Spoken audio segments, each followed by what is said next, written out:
কথাটি গোপন করা হয়েছে, কেউ কিন্তু বলতেছে না। এখন আপনি বলবেন কী সত্য কথা? এই যে বিমান দুর্ঘটনা হলো, দুর্ঘটনার সময় মারা যাওয়ার কথা 100 থেকে 200 জন নিহত, অথচ আমরা টিভিতে দেখতে পাচ্ছি 19 জন। এর কারণ কি বলেন? মানে লাশ নিয়েও আপনাদের রাজনীতি না করলেই না। মানুষ মারা গেছে বিমান দুর্ঘটনা হতেই পারে, দুর্ঘটনার জন্য কাউকে দায়ী করা যায় না। কারণ হলো যে কোনো মানুষ কোথায় কখন দুর্ঘটনা হবে বলা যায় না। দুর্ঘটনা হয়ে গেছে, কিন্তু সেই ক্ষেত্রে আপনারা কেন নাম প্রকাশ করছেন না, কতজন মারা গেল সেগুলো কেন বলতেছেন না বলেন তো? মানে ভাবা যায় যে মানুষ, এই যে এতগুলা মানুষ মারা গেছে, অথচ নিউজে প্রচার করা হচ্ছে মাত্র 19 জন নাকি মানুষ ছেলেপেলে মারা গেছে। আরও সেটা বড় কথা হলো যে আরও বড় সত্য গোপন করা হচ্ছে, এই যে অনেক বাচ্চাকে খুঁজে পাওয়া যাচ্ছে না বা অনেকে বেঁচে ছিলেন এরপরে না উধাও। তাহলে আমরা কি মনে করতে পারি না যারা ছেলে ধরা আছে, বাচ্চা ধরা আছে, এই সুযোগে তারাও এই এই এই এই কাজের সাথে জড়িত থাকতে পারে? বেঁচে আছে যারা, তারা দেখবেন নিখোঁজ, যে গুম হয়ে গেছে। গুম কারা করছে? ছেলে ধরারও তো গুম করতে পারে। আমার কথা হলো, এই কলেজে কতগুলো স্টুডেন্ট ছিল সেদিন, কতগুলো স্টুডেন্টের হাজিরা হয়েছে, এগুলো খুঁজে বের করা হোক। কার কার বাচ্চা পাওয়া যাচ্ছে না, এগুলো এক এক তথ্য বের করা হোক। সেই বাচ্চাগুলো কীভাবে মারা গেল, আসলে কি মারা গেছে নাকি বেঁচে আছে? বেঁচে থাকলেও কেউ কি গুম করছে? ছেলে ধরা তো আমাদের দেশে অভাব নেই। আমার কথা হলো, এই যে আপনারা রাজনীতি করেন ভাই, আর এই রাজনীতিগুলো করেন না। যতগুলো মানুষ মারা গেছে নাম ঠিকানা এক এক করে প্রকাশ করুন। আপনারা এই মিথ্যা কথাগুলো মিডিয়াতে প্রচার করে কী লাভ? মাত্র 19 জন মারা গেছে, এটা কি আপনার মনে হয়? দেখেন, ওই প্লেনে আমি ছিলাম না, তবু আমারও কষ্ট লাগছে, আমার খারাপ লাগতেছে। আবার অনেকে আমি দেখলাম পাইলটকে নিয়ে অনেক বাহবা দিয়েছেন। কি বাহবা? সে বাহবা দিয়েছেন কি যে না, পাইলট তো বাঁচতে পারত, পাইলট কেন পাইলট বাচ্চাদের কথা চিন্তা করে বাঁচেনি, এরকম অনেকে মনে করতেছেন। আমি কমেন্টে দেখছি। তাদের ব্যাপারে একটা কথাই বলে রাখি, পাইলট যদি এটাই চিন্তা করতো, বাচ্চাদের কথা চিন্তা করতো, তাহলে তো পাইলট বিমানের মধ্যেই পাইলটকে পাওয়া যেত, অথবা বিমানেই পাইলট পুরো ভস্ম হয়ে যেত। পাইলটকে বিমানের মধ্যে পাওয়া যায়নি, তাহলে পাইলটকে কোথায় পাওয়া গেছে? পাইলটকে পাওয়া গেছে একটা ব্রেঞ্চের ওখানে। আমার প্রশ্ন হলো, ধরেই নিলাম যে পাইলট বিমান থেকেও ছিটকে পড়ছে, ধরে নিছি। আমার কথা মনে করেন, বিমান থেকেও যদি পাইলট ছিটকে পড়ে তবু সে বাঁচবে না, তবু সে মারা যাবে, কিন্তু বেঁচে ছিল। তার মানে হলো পাইলট চেষ্টা করছে। আমার কথা হলো, পাইলট একটা মানুষের প্রাণ থাকতে চেষ্টা কেন করবে না? এখানে চেষ্টা করা না করার মধ্যে আমি দোষ দেখছি না। যদি যখন কোনো দেখবে যে আমার প্লেন অ্যাক্সিডেন্ট হয়ে গেছে বা আর বাঁচার কোনো শঙ্কা নেই, তখন সে প্যারাশুট নিয়ে বা যে সিস্টেম আছে না, আমার নামতেই পারে। বুঝতে পারছেন?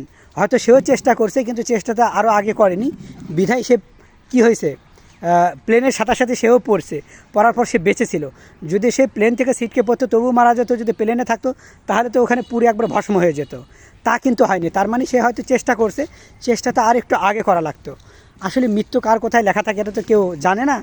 প্রত্যেককে একটা কথা বলে রাখি, আপনারা যেভাবে ওদের পাশে রয়েছেন, রক্ত দিচ্ছেন, এতে আমি অনেক খুশি যে আমাদের বাংলাদেশের মানুষ বিপদের সময় পাশে এসে দাঁড়াতে পারে।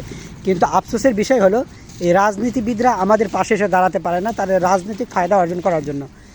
এটা তো রাজনৈতিক কোনো এটা তো লুকানোর কোনো কারণ দেখি না। এটা তো রাজনৈতিক কোনো দল থেকে মারা যায়নি বা কেউ হরতালে মারা গেছে সেটা আপনার লুকাচ্ছেন, এটা তো তা নয়। একটা অ্যাক্সিডেন্ট ঘটছে, আমার কথা হলো এটার তদন্ত ভালোভাবে করা হোক এবং কতগুলো আসলে মারা গেছে সেগুলো প্রকাশ করা হোক। মারা না গেলে তারা বেঁচে থাকলে তারা কোথায় গেছে, কে গুম করেছে, কে তাদেরকে গুম করেছে, কে তাদের নিয়ে গেছে, এই বিষয়ে বিস্তারিত আমরা জানতে চাই। আর একটা কথা না বললি না, আমাদের ওনারা কেউ হয় না, তবুও মানুষ, এটা হলো বড় পরিচয়। ওনারা মুসলিম, আমরাও মুসলিম। অমুসলিম হলেও তবু আমি আফসোস করব, কারণ সেও তো আমার ভাইদের মতো। তারও গায়ে যে রক্ত আছে আমার গায়ে একই রক্ত আছে। চিন্তা করে দেখেন, আমার এত খারাপ লাগছে এই অ্যাক্সিডেন্টটা দেখে। আমার ঠিক থাকতে পারিনি যে বাচ্চারা পর্যন্ত মারা গেল। আমার একটা কথা বলে রাখি যে আমার মনে হয় যেগুলো ঘনবসতি, এগুলো প্রশিক্ষণ না দেওয়াই ভালো। আর প্রশিক্ষণের ক্ষেত্রে আমরা দেখে থাকি অনেক কারগারিও যে পুরানো জিনিস দিয়ে প্রশিক্ষণ দেওয়া হয়। ভাই, পুরানো জিনিস দিয়ে প্রশিক্ষণ না দেওয়াই ভালো। পুরানো মানে একেবারে পুরানো হয়ে গেল, অচল, সেগুলো জিনিস কিন্তু যে কোনো মুহূর্তে অ্যাক্সিডেন্ট হতে পারে। এটা কিন্তু আপনি বলতে পারবেন না যে আমরা দেখছি যে অনেক ট্রেন বা গাড়ি যখন পুরানো হয়ে যায়, যে কোনো জায়গায় চাকা পাংচার হয়ে যায়, এই সমস্যা সেই সমস্যা, নাট খুলে গেছে, অনেক সমস্যা তৈরি হয়। তাই বলছি বেশি পুরানো জিনিস দিয়ে ট্রেনিং না দেওয়াই ভালো, কারণ বেশি পুরানো জিনিস দিয়ে ট্রেনিং দিলে যে কোনো মুহূর্তে দুর্ঘটনা ঘটে যেতে পারে। আমার মনে হয় যে আপনাদের সবচেয়ে ভালো হবে যারা ট্রেনিং দেবেন, ট্রেনিং আর কি, ট্রেনার বা ট্রেনিং, যেটা ট্রেনাররা ট্রেনিং দেয়, তো ফাঁকা জায়গায় দিলে সবচেয়ে ভালো হয় আমার মতে আর কি। আর অনেকে আবার বলছেন যে ঢাকা শহরে কেন প্লেন ওঠানামা করবে। ভাই প্রশিক্ষণ দিলেই যে অ্যাক্সিডেন্ট করবে, আর প্রশিক্ষণ না দিয়ে যারা যে বিমানগুলো এমনি উঠতেছে অ্যাক্সিডেন্ট করবে না, কোথাও লেখা থাকে না। এই কয়েকদিন আগে দেখলেন না, পাখির ধাক্কায় বিমান অ্যাক্সিডেন্ট হয়েছে। বিমান অ্যাক্সিডেন্ট অনেক কারণে হতে পারে। আপনি হয়তো যারা চালায় পাইলট, যারা প্রশিক্ষণ প্রাপ্ত, যারা এদের যাত্রী নিয়ে যায়, সেই বিমানগুলোও কিন্তু অ্যাক্সিডেন্ট হয়ে যায়। তো অ্যাক্সিডেন্ট তো আর বয়ে কয়ে আসে না, এটা কপালে এসে যায়। কিন্তু ট্রেনিংয়ের ক্ষেত্রে আমি মনে করি যে একেবারে বেশি পুরানো যে জিনিসগুলো অচল চলে না, এগুলো না দিয়ে মোটামুটি যেটা চলে আর কি, এই জিনিসগুলো ট্রেনিং দিলেই ভালো হয়। এই যে এতগুলা প্রাণ চলে গেল, ঝরে গেল, এই প্রাণগুলো কি আর ফিরে আসবে না। এই জন্য বলছি যে কোনো প্রাণ যেন বাংলাদেশ থেকে না ঝরে, আমরা সেই দিকে লক্ষ্য করব। আর বিশেষ করে একটা কথা বলে রাখবো, বাংলাদেশে যে পরিমাণ মানুষ খুনাখুনি হচ্ছে, এটা এখনই বন্ধ করুন, না করলে হবে না। আর যে বাচ্চাগুলোকে পাওয়া যাচ্ছে না, আমার মনে হয় যে যদি তারা জীবিত থেকে থাকে তাহলে এদেরকে গুম করা হয়েছে। ছেলে ধরা থাকে, মানে যে বাচ্চাগুলো যারা কী করে গুম করে। একজন আছে যে মেয়ে তার বেঁচে আছে, মাকে পাওয়া যাচ্ছে না, বা কে যেন বেঁচে আছে তাকেও পাওয়া যাচ্ছে না। তার মানে এই নয় যে এদের পিছনেও একদল চক্র ঘুরে বেড়াচ্ছে যে কখন কোথা থেকে কাকে তুলে নেওয়া যায়।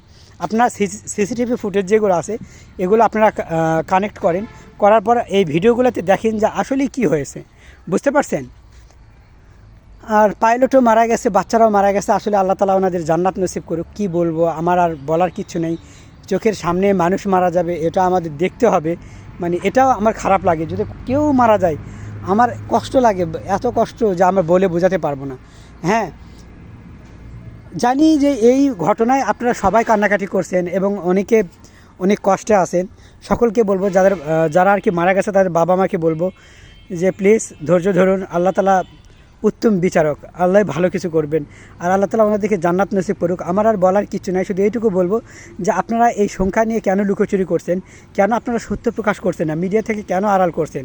এবং এই পাইলট আমি মনে করি না, যে পাইলটের যখন বেঁচে থাকা লাশ মানে লাশ তো বলবো না, বেঁচে থাকা যখন পাইলটকে পাওয়া গেছে, যেহেতু পাইলটের প্রাণ ছিল, পরে সিএমএসে গিয়ে মানে মারা যায়। আমার কথা হলো যদি উনি যদি বাচ্চাদের বাঁচানো কি, উনি যদি বাঁচানোর কাউকে চেষ্টা করতো। আর আচ্ছা, বিমান চালানোর সময় কি বোঝা যায় যে এখানে বাচ্চা আছে না কি আছে? অনেক সময় যখন দুর্ঘটনা হয়ে যায় তখন তার সেন্স কাজ করে না। তাকে নিয়েও এরকম বলেন না, বুঝতে পারছেন।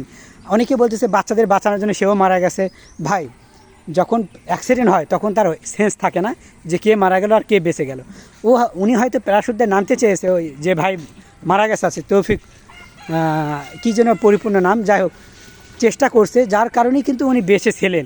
উনি যদি চেষ্টা না করতেন তাহলে কিন্তু তৎক্ষণাৎ সেখানেই মারা যেত, অথবা পুড়ে যেত, অথবা গলে যেত, অথবা কিছু একটা হয়ে যেত। যেহেতু উনি বেঁচে ছিলেন, তার মানে উনি যখন এই পদক্ষেপটা নিয়েছেন যে আমাকে এখানে প্যারাশুট থেকে লাফ দিতে হবে, বা যেই সিস্টেমে তাকে বাঁচার আর কি যেই সিস্টেমগুলো আছে, উনি হয়তো এটা করতে দেরি করে ফেলেছেন। উনি যদি আরও আগে করতেন তাহলে আরও ভালো হতো। আর প্রত্যেককে একটা কথা বলে রাখবো, যখন দেখবেন বিমানের সমস্যা হচ্ছে, এরপর সাথে সাথে আমার মনে হয় যে আপনারা যে কোনো ফাঁকা জায়গায় নামিয়ে দিবেন।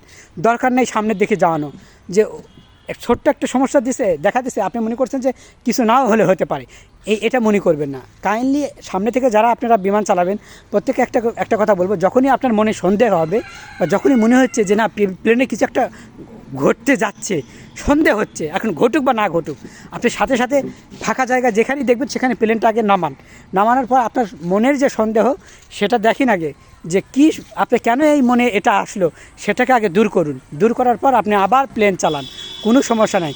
সময়ের চাইতে জীবনের মূল্য অনেক বেশি, আমরা এই কথাটা ভুলেই যাই বারবার।